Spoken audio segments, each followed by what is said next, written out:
સુરતના ચોક બજાર સ્થિત રાજા ઓવારા વિસ્તારમાં આવેલી હુસેની મસ્જિદને લઈને વિવાદ સામે આવ્યો છે। ગતરોજ પાલિકા દ્વારા ઝીરો દબાણ રૂટ ઉપર ડિમોલેશનની કાર્યવાહી કરવામાં આવી હતી। જો કે મસ્જિદના ટ્રસ્ટી અતિક શાહે મસ્જિદનું કોઈ ડિમોલેશન થયું નથી અને આ અંગે સોશિયલ મીડિયામાં ખોટી અફવા ફેલાવવામાં આવી રહી હોવાનો દાવો કર્યો છે। હુસેની મસ્જિદના ટ્રસ્ટી અતિક શાહના જણાવ્યા પ્રમાણે આ મામલે કાનૂની પ્રક્રિયા ચાલી રહી છે અને હાઈકોર્ટમાં સિવિલ દાવો પણ ચાલુ છે। ગત રોજ રાજા ઓવારા નજીક સુરત મહાનગરપાલિકા દ્વારા ઝીરો દબાણ રૂટ અંતર્ગત કાર્યવાહી કરવામાં આવી હતી। જો કે અતિક શાહે સ્પષ્ટતા કરી છે કે પાલિકા દ્વારા હુસેનની મસ્જિદનું ડિમોલેશન કરવામાં આવ્યું નથી અને મસ્જિદ હાલ યથાવત છે। તેમણે પૂર્વ કોર્પોરેટર દીપક આફ્રિકાવાલા દ્વારા સોશિયલ મીડિયા ઉપર મસ્જિદના ડિમોલેશન અંગે ખોટી અફવા ફેલાવવામાં આવી રહી હોવાનો આક્ષેપ કર્યો। સમગ્ર મામલે મસ્જિદ પક્ષની કાનૂની કાર્યવાહી ચાલુ હોવાનું પણ તેમણે જણાવ્યું। મારું નામ અતિક શાહ છે અને હું મસ્જિદ હુસેનીનો ટ્રસ્ટી છું। શું છે સમગ્ર વિવાદ અને આપનો શું પક્ષ મૂકવા માંગે છે? હવે વિવાદમાં તો આ છે કે લગભગ છેલ્લા 12-13 વર્ષથી આ મસ્જિદની મેટર ટ્રિબ્યુનલ કોર્ટ વકફમાં ચાલતી હતી।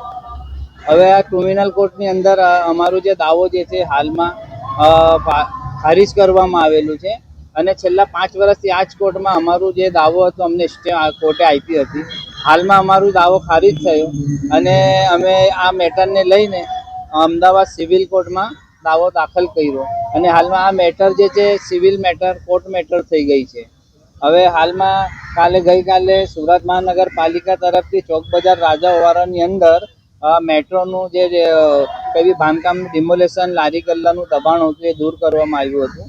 બાકી એમની જે એક વિડીયો દીપક આફ્રિકાવાલા તરફથી એમ ફરતી થઈ કે ભાઈ મસ્જિદનું જે ડિમોલેશન ગેરકાયદેસર વકફ ગેરકાયદેસર આ બધી વિડીયો વાયરલ થઈ એટલે અમે એ બતાવવા માંગીએ છીએ કે ભાઈ સુરત મહાનગરપાલિકાએ કોઈ બી રીતનું મસ્જિદને નુકસાન પહોંચાડેલું નથી ને હાલમાં અમારી આ મેટર ગુજરાત હાઈકોર્ટની અંદર સિવિલમાં ચાલી રહી છે અને એ ખોટી અફવાઓથી સાવધાન રહો કે ખોટી અફવા શહેરમાં ના ફેલે ને શહેરનું માહોલ ના બગડે અને ખરી હકીકત મસ્જિદ હુસેની સલામત છે ને હાલમાં પણ મસ્જિદ હાજર છે અને સુરત મહાનગરપાલિકા તરફથી કોઈ પણ એને પગલાં લેવામાં આવ્યા નથી અને હાલમાં આ અલ્લાહનું ઘર છે મસ્જિદ હુસેની હાલમાં પણ કાયમ છે અને કયામત સુધી કાયમ રહેશે અને એ જ આપણે જાહેર કરવા માટે આપશ્રીને બોલાવવામાં આવ્યું છે।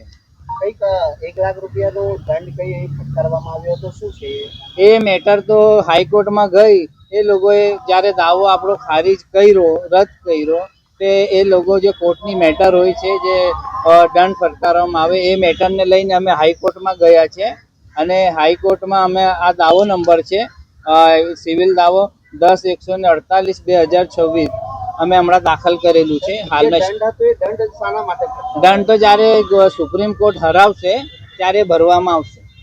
હમણાં તો હાઈકોર્ટ પછી સુપ્રીમ કોર્ટ જવાના પછી સુપ્રીમ કોર્ટમાં અમે સાબિત થઈ જશું કે અમે ગુનેગાર છે તો આ દંડની ભરપાઈ કરી દઈશું। અમારી માંગ તો કઈ નહીં, અલ્લાહનું ઘર મસ્જિદ છે જે કયામત સુધી રહે, અમને કોઈ બી પક્ષથી કોઈ તકલીફ નથી। આ નલિન મહારાજ ગુજરી ગયા, રાજાવાર સમસ્ત મંદિર બધા મંદિર અને મસ્જિદ એક જ સર્વે નંબરમાં છે અને અમે હાથે છે વર્ષોથી।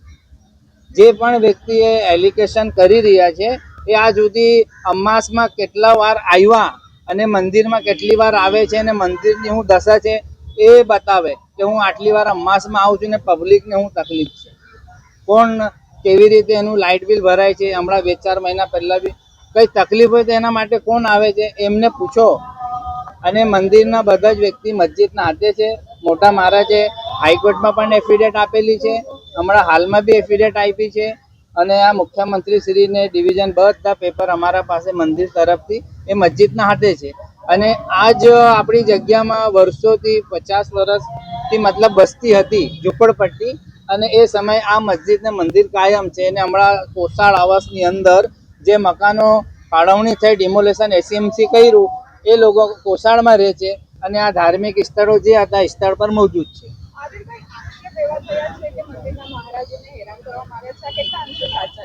આ બધું ખોટું આક્ષેપો છે। મહારાજ અમારા સાથે છે, આ મહારાજની એફિડેટ છે હમણાં 3 મહિના પહેલાની, આ તમારા આમે છે।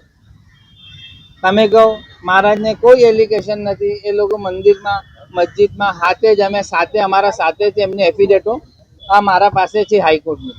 ભાવેશ ઉપાધ્યાય, દ્રષ્ટિકોણ ન્યૂઝ, સુરત.